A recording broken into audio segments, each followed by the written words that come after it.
नमस्कार दोस्तों, स्वागत है आपका बाबा बैद्यनाथ धाम पार्ट 2 में।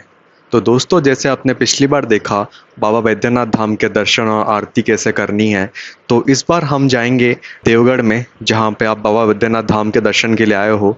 तो वहाँ पे और क्या क्या जगह घूम सकते हो आप, तो और क्या देख सकते हो देवगढ़ में, तो उसके लिए ये वीडियो बना है। तो welcome guys to my new video, Deogarh भ्रमण। सो गाइस, देवगढ़ भ्रमण के सबसे पहले डेस्टिनेशन की ओर हम जा रहे हैं, जो है बाबा बासुकीनाथ धाम।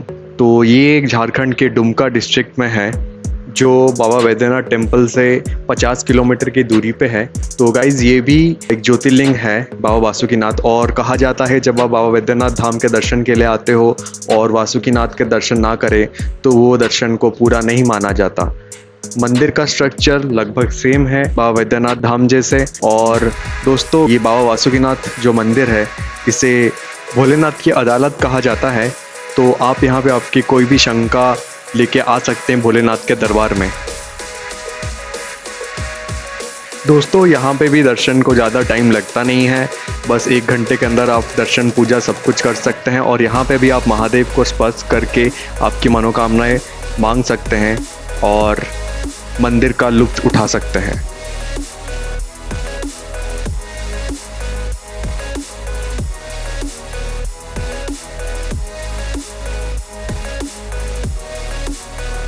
तो दोस्तों, हमारा नेक्स्ट डेस्टिनेशन है त्रिकुट पर्वत। ये डेस्टिनेशन आप जब बासुकीनाथ धाम जाते हैं तभी आप इसको रास्ते में क्रॉस करके जाते हैं। आप वहाँ चाहे तो रुक सकते हैं, बट हम पहले बासुकीनाथ चले गए, फिर जब रास्ते में लौट रहे थे तो हम एक एक करके सब कुछ विजिट कर रहे थे। तो ये जो त्रिकुट पर्वत है दोस्तों, ये बहुत ही बड़ा हिल है उस एरिया में, जिसकी हाइट 2470 फीट है। जिसके कारण दोस्तों, ये डेस्टिनेशन एक परफेक्ट ट्रैकिंग स्पॉट है और आप अगर चाहे तो इसे रोपवे से भी एक्सेस कर सकते हैं।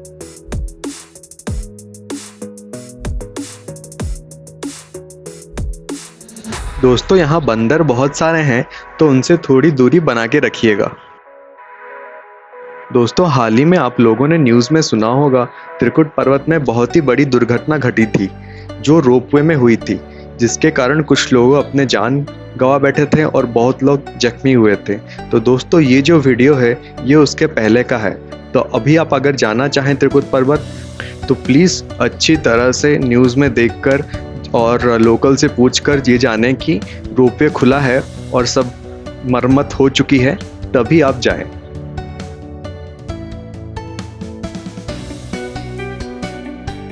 दोस्तों, ये हिल की हाइट बहुत बड़ी होने के कारण रोपवे में भी आपको कम से कम 15 मिनट लग जाते हैं ऊपर जाने में। और दोस्तों, रोपवे की प्राइस ओनली 150 रुपीज़ है पर पर्सन, जिसमें आप ऊपर जाके नीचे रिटर्न आ सकते हैं। और एक रोपवे के केबिन में मैक्स टू मैक्स 4 जन आ सकते हैं।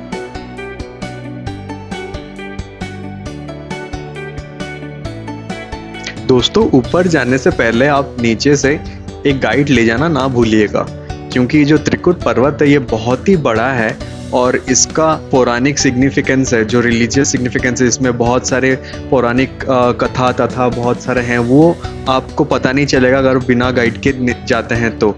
और वो पहाड़ में इतने सारे मंदिर छुपे हुए हैं, कोई गुफे में, कोई पत्थर के पीछे कहीं पर, तो आप अगर बिना गाइड के जाएं तो आपको वो सब नहीं पता चलेगा।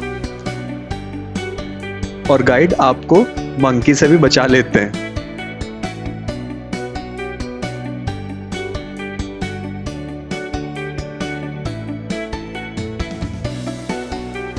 दोस्तों, ऊपर में खाने पीने की साधना की व्यवस्था की गई है, तो आप अगर पानी लेना भूल जाएं तो कोई दिक्कत नहीं, आपको ऊपर में मिल सकता है।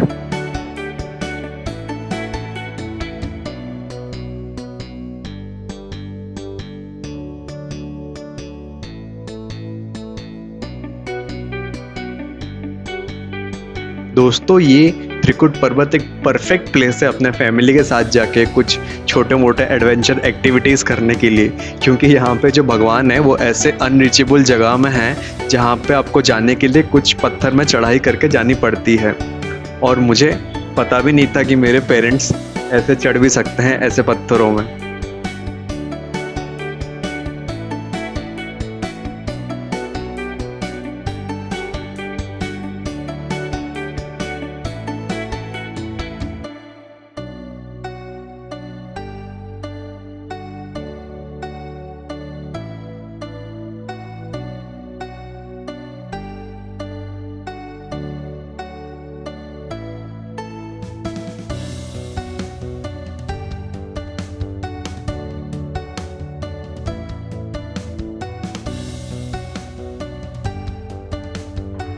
दोस्तों, अगर गाइड के साथ जा रहे हैं और आपको कोई जगह पे नहीं चढ़ना है, नहीं जाना है, तो आप गाइड को साफ मना कर सकते हैं और आपको वहाँ पे लेके नहीं जाएगा।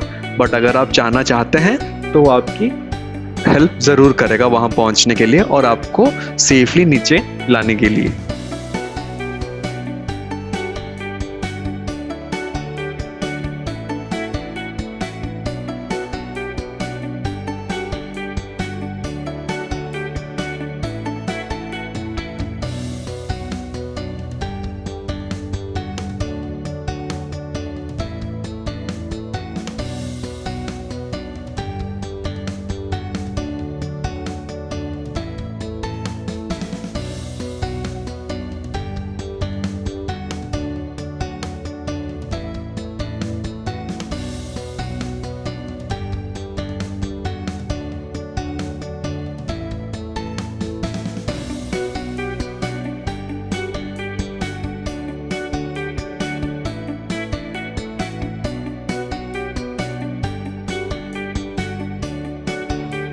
कोई दिक्कत नहीं, आप आइए ना, हम लोग यहाँ है ना। আসুন ধরেন তো আসুন মন পড়াইলা তো फिर उधर उधर कहाँ जाइएगा? আচ্ছা রিপোর্ট এইটা কি বসো তো এইটা ধরছো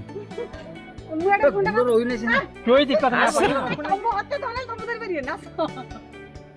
हम जाएंगे क्या? जाएंगे क्या?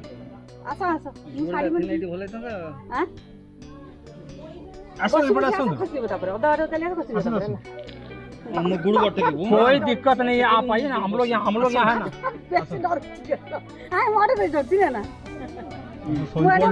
উঠি পারিবেন না बस बस बस बस ठीक है। धर धर थोड़ी थोड़ी थोड़ी थोड़ी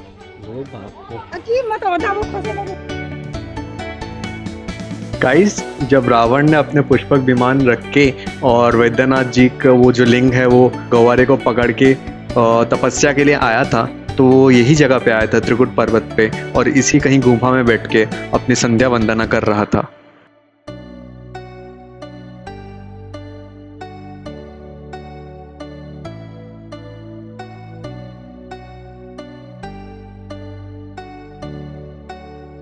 गाइस, एक और डेस्टिनेशन भी है जिसका नाम तपोवन है। वो भी एक छोटा हिल है जिस पे आप जाके सेम एक्टिविटीज़ कर सकते हो जैसे त्रिकुट पर्वत में किए। बट अगर आप त्रिकुट पर्वत घूमने के बाद तपोवन में जाते हो तो आपको वो बहुत ही फीका फीका लगेगा और करने का मन ही नहीं करेगा, ठीक वैसे जैसे आइसक्रीम रबड़ी जलेबी के बाद लगता है खाने में।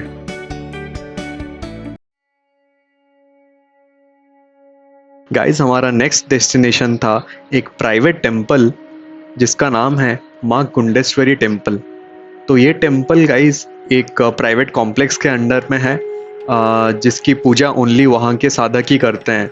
तो गाइस, यहाँ पे जाना पूरा हमारे लक पे था, डिपेंड था।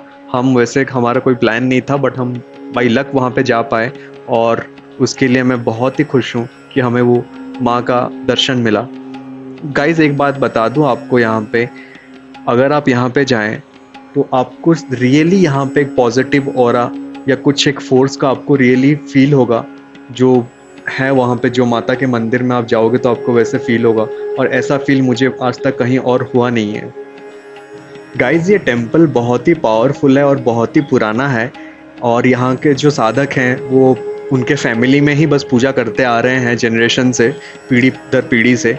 और उनका कहना था कि जो उनका फैमिली है वो श्री रामकृष्ण परमहंस से रिलेटेड हैं, और उन्होंने यहाँ पे आखिरी पूजा 1860 में की थी। और माँ उनके फैमिली को ही स्वप्न में आए थे कि उन्हें प्रतिष्ठा किया जाए, और उन्हें कुंड से लिया गया था, तो इसलिए उनका नाम माँ कुंडेश्वरी है।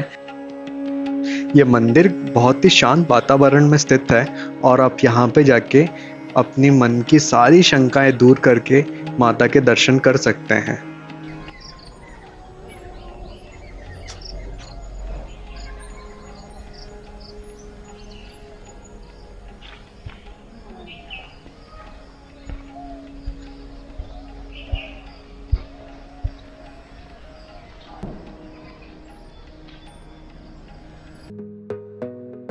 दोस्तों, हमारा नेक्स्ट और उस दिन का आखिरी डेस्टिनेशन नौलखा मंदिर था।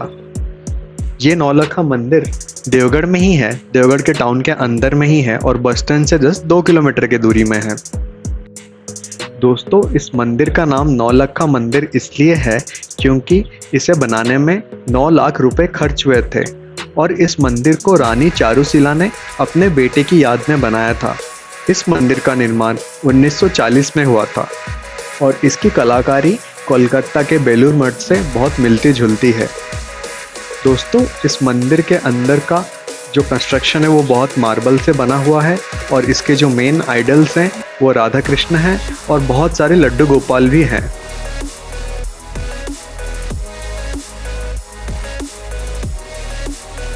आप यहाँ से शांति से बैठ के कुछ पल बिता सकते हैं और मंदिर की कलाकारी का लुत्फ उठा सकते हैं।